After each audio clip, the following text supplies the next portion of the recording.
আসসালামু আলাইকুম এভরিওয়ান। আজকের ব্লগে সবাইকে ওয়েলকাম।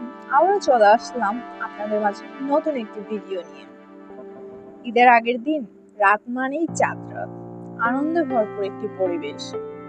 এই সময় মেহেদি দেওয়ার একটা ধুম পড়ে যায়। সবার হাতে মেহেদি। সারা বছর কারো হাতে মেহেদি না থাকলেও ঈদের আগের দিন রাতে সবার হাতে মেহেদি থাকা চাই চাই। তবে আমি কিন্তু সুযোগ পেলেই নিজের হাতে মেহেদি দিতে বসে যাই, যখন তখন, যে কোনো সময়। চাঁদ রাতে সন্ধ্যার পর থেকে মোটামুটি সিরিয়াল দেওয়া শুরু হয়ে যায়, কার আগে কে মেহেদি নিবে। এটা নিয়ে অন্যরকম একটা উৎসব মুখর পরিবেশ, বেশ আনন্দের। মেহেদি দেওয়ার সময়টা সত্যি অনেক আনন্দের। আমার তো বেশ ভালো লাগে সবাইকে মেহেদি পরিয়ে দিতে এবং নিজে পড়তে। আমার বরাবরই মেহেদি পরা অনেক পছন্দের। ছোটদের আগ্রহ ও উল্লাস দেখলে নিজের ছোটবেলার কথা মনে পড়ে যায়।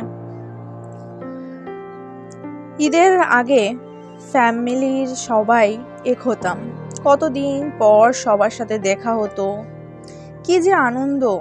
দৌড়াদৌড়ি, ছোটাছুটি, হই হুল্লোড়, খেলাধুলা, মেহেদি পরা, বাজি ফাটানো, কত কিছু যে করতাম।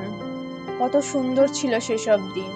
মনে পড়লে খুবই ভালো লাগা কাজ করে মনের মধ্যে। মাঝে মাঝে মনে হয় ছোটবেলায় যদি ফিরে যেতে পারতাম কত ভালো লাগতো, কতই না ভালো হতো। কিন্তু তা তো সম্ভব নয়। এসব দিনগুলো এখন স্মৃতির পাতা রয়ে গেছে। সেই দিনগুলো খুব মিস করি। এখন জীবনটা ব্যস্ততায় ভরে গিয়েছে। সে জীবনটা আর হয়তো ফিরে পাওয়া সম্ভব না। এখন তো কত ব্যস্ততা, এই কাজ সেই কাজ, কত কিছু।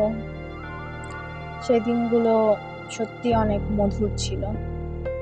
এই দেখেন না, চাঁদ রাতে সবাইকে মেহেদি পরাতে পরাতে এত ব্যস্ত ছিলাম যে ভিডিও আপলোড করারই টাইম পাইনি। আমার তো সারা রাতই মেহেদি পরাতে পরাতে কেটে গিয়েছে। তবে ঈদের আগের দিন বেশ ভালোই কেটেছে।